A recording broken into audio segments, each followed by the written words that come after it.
오늘은 다니엘서 6장 1절에서 10절의 말씀으로 우리도 이 사람처럼 한번 살아보자, 이런 주제로 말씀을 드리겠습니다.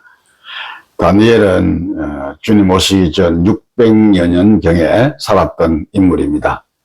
그는 불과 15세 전후의 나이에 침략군 바벨론의 포로로 잡혀간 불행한 그런 사람이었습니다. 생전에 고국 땅을 한 번 밟아보지 못하고 평생을 이국 땅에서 불모의 신세로 살았던 하나님의 사람이었습니다. 다니엘은 그 이국 땅에서 어떤 모습으로 살았을까요? 같이 한번 생각해 보면서 우리도 그런 모습으로 한번 살아봤으면 좋겠다라고 결단을 했으면 좋겠습니다. 첫째, 다니엘은 현실적인 사람으로 살았습니다.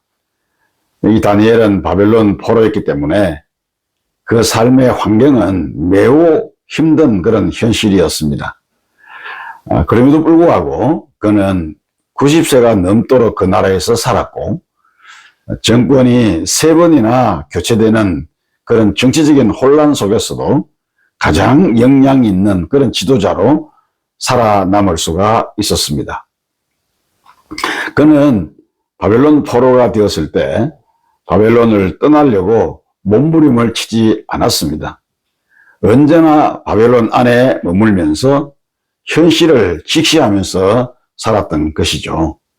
성도 여러분, 사회는 하나님께서 우리에게 주신 제도입니다. 그곳에서 우리는 살아야 하죠. 그 속에서 우리는 인간으로서의 기능을 수행하면서 살아가고 있으며 또 그렇게 살아야 하는 것입니다. 하나님은 사회 속에서 당신의 자녀를 만나시고 그 사회를 통해서 당신의 뜻을 이루시기를 원하시는 것입니다. 그러므로 우리는 사회가 선하냐 악하냐를 따질 필요가 없습니다. 왜냐하면 사회 자체는 악한 것도 선한 것도 아니기 때문입니다.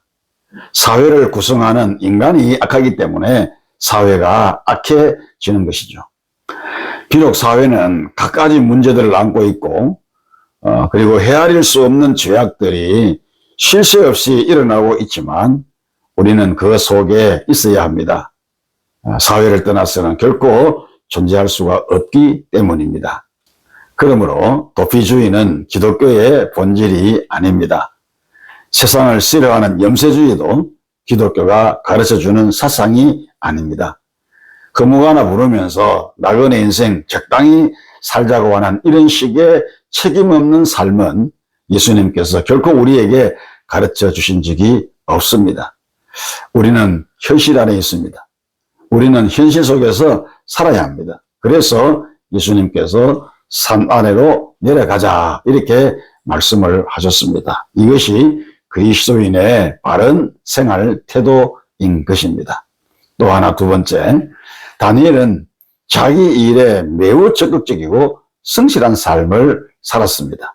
다니엘서 6장 4절에 보면 그가 충성되어 아무 거릇됨도 없고 아무 허물도 없음이었더라고 하는 말씀이 있어요. 여기 충성되이라는 말이 있는데 이 말은 다니엘의 유능함, 그리고 정직함, 그리고 완벽함을 다 포함하는 그런 말이라고 할 수가 있습니다. 그러니까 다니엘은 자기에게 어떤 일이 주어졌든지 자기가 해야 할 일에는 성실하게 그리고 정직하게 최선을 다했던 것입니다. 오늘 그리스도인들은 다니엘의 이런 점들을 배워야 할 것입니다. 예수님은 우리를 향하여서 너희는 세상의 소금이라, 이렇게 말씀을 하셨습니다. 소금은 골고루 뿌려져야 제 역할을 제대로 할 수가 있습니다. 이와 같이 우리도 사회 전반의 모든 영역에서 세상의 부패를 막을 수 있는 이 소금의 역할을 하면서 제대로 하면서 우리가 살아가야 하겠습니다. 만일에 신앙 좋은 그리스도인들이 교회 일에만 많이 투입되고 또 비교적 깨끗하다는 어느 특정 분야에만 진출한다고 하면 그것은 소금을 한 곳에 몰아서 쏟아붓는 것과 같습니다. 그러면 결코 이 소금이 제대로 맛을 낼 수 없고 그 역할을 제대로 할 수가 없는 것이죠. 한 곳에는 짜고 다른 곳에는 싱겁고 그래서 맛이 제대로 안 나는 것입니다. 하나님은 결코 그런 것을 원하지 않으시는 것이죠. 하나님은 그리스도인들이 사회 전반에 골고루 들어가서 모든 분야에서 적절하게 활동하기를 원하십니다. 그래야만 이 사회가 변화가 될 수가 있는 것입니다.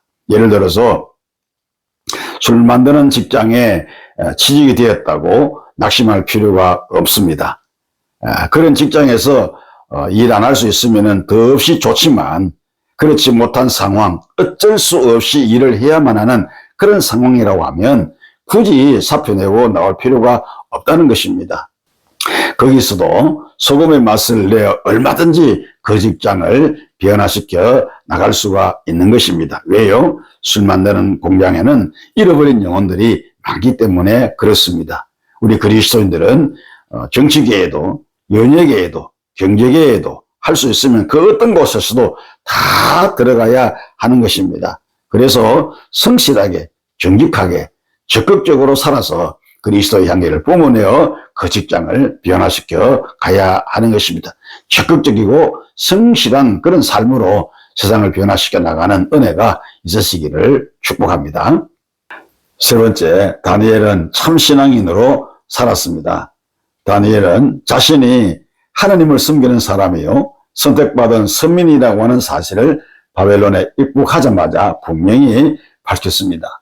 15, 16세밖에 안 되는 소년이었지만 그는 자기가 어떤 사람이라는 것을 조금도 꺼리지 않고 밝혔던 것입니다. 왜요? 그는 하나님을 섬기는 참 신자였기 때문입니다. 그리고 그는 바벨론 왕 앞에서 꿈을 해석한다든지 국가의 어려운 문제를 해결한 다음에는 꼭 이 한마디를 잊지 않았습니다. 그것은 왕이시여 이것은 하나님께서 하신 것입니다 라고 하는 말이었습니다.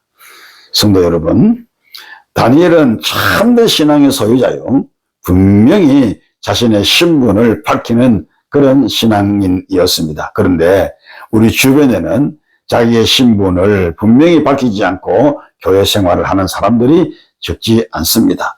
그래서 어쩌다가 교회에서 갑자기 이렇게 서로 마주치면 서먹서먹해하고 어떤 모임에서 성경을 들고 나오는 것을 알고는 서로가 같이 놀라는 일들이 벌어지곤 하는 것입니다. 그들은 이것인지 저것인지 구별하기 어려운 이중 생활을 하는 사람이라 이렇게 말하지 않을 수가 없습니다. 예수 믿는 그리스도인들이 이중 신분으로 신앙생활을 하기 때문에 오늘날 기독교가 이 사회에 영향력을 끼치지 못하는 것입니다. 그리스도인들은 자신이 그리스도인인 것을 떳떳하게 확실히 세상에 밝혀야 할 것입니다. 은혜가 되시기를 축원합니다. 우리는 세상을 어떻게 살아야 하겠습니까? 우리도 다니엘처럼 한번 살아보십시다. 그는 현실을 도피하지 않는 현실적인 삶을 살았습니다. 적극적이고 성실한 삶을 살았습니다. 그리고 자신이 그리스도인인 것을 확실히 밝히면서 참 신앙인으로 살았습니다. 은혜가 되시기를 주의 이름으로 축복합니다.